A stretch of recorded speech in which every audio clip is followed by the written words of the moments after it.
So Molly's dog reactive, so much so that she's making walks for her owner very difficult. And when you're training a dog reactive dog, you've got to teach them to focus, give them a skill set, and also start helping them skew their emotions in a more healthy way. And we're gonna just drill some healing. Molly, heel.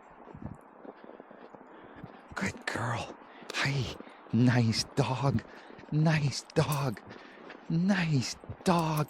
So, in line with a video I did recently about how to get more from your dog, animate yourself. Yeah, hi, good girl. She just gave me a little bump with her nose. Good girl. Good dog. Someone might discourage that. Don't jump. Don't push. I'm the opposite. Give me more. Give me more engagement. Give me more joy. Give me more dancing. Good dog. Good dog. Now, Molly doesn't understand how she's supposed to walk on leash. I'm teaching her, of course. This is what we want to see. Her past life, so to speak, would have been pulling on leash, and it would have been her focus being everywhere else. And I'm teaching her that the focus needs to be here. And when you're training a dog, you really only have two options.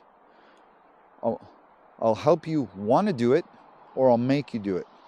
And I slant my training much more towards I'll help you want to do it. And then times where the dog says, okay, I want to do it, but I want that more. Now I'll make you do it, but I'll still make it fun for you, okay? So there's the want to do it versus the I'll force you to do it. Molly, heel. So it's very important. Good girl. So that's really nice, fast engagement. As soon as I said heel, she plugged in right away. Good girl.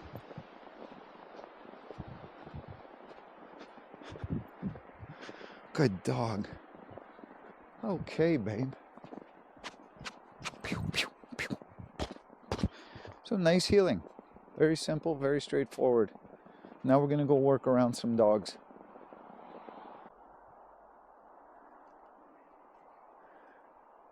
Come on, Mo.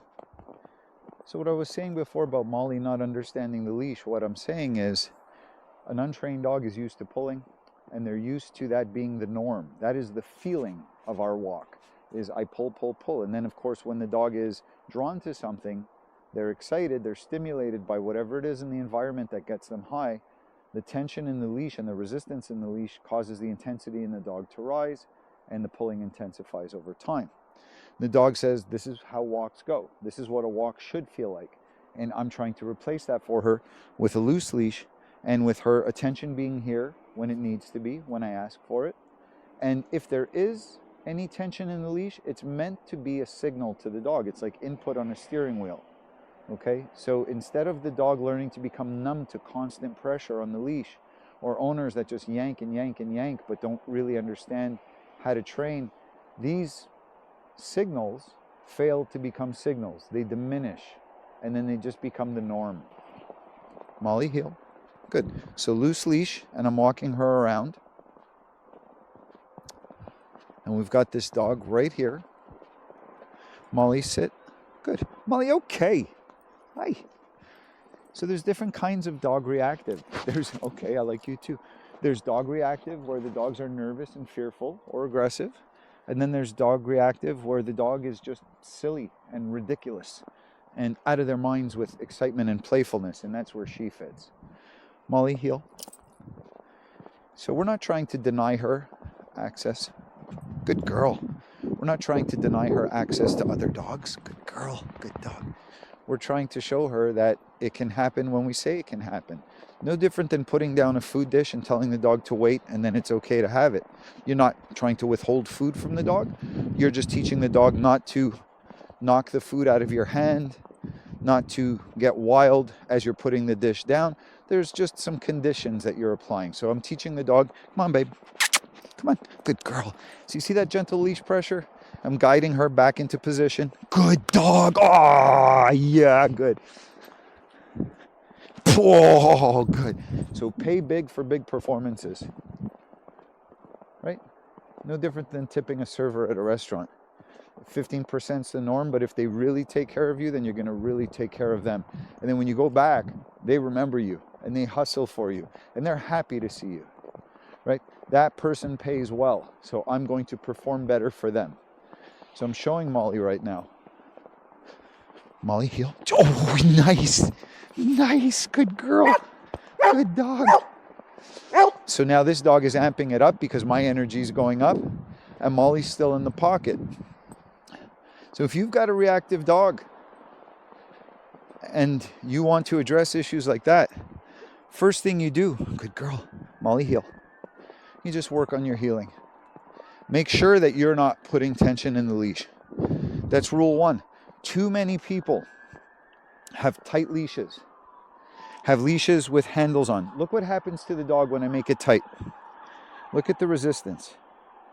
That's not a dog being stubborn, folks. That's a dog doing what comes naturally to them. Tension creates pulling. So it's my job to keep a loose leash. Right? Right? Right? I know. Good. Oh, good. Oh, good. Molly, heel. Good girl. Good girl. What? What? You're so good. I'm real big on what picture sits inside the dog's picture frame. Reactive dogs have faulty picture frames. It's like they bought a digital picture frame and the photo that's in the frame doesn't fit. It's the wrong photo. You want them to have a rom-com in the frame and they've got a horror flick. Or they've got something that's too wild and crazy and animated and you want them to be a little more focused. Just try and change the picture in the frame. The picture in her frame was every time I see a dog, I'm supposed to lose my mind. That's what I do. So then dogs become an automatic cue for losing her mind. Whereas now, she looked the same walking over there as she does over here. Good girl. Good dog, Moll. Hey, Moll. Well, you're so good. She's super sweet. She's super social. So I use those qualities to my advantage.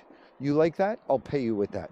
If she liked to roughhouse, like my little buddy Leo the French Bulldog does, then I'm down on the floor roughhousing with him.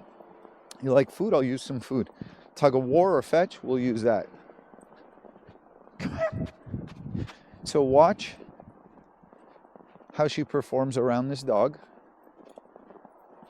No different than the grass, snow-covered grass we were just on.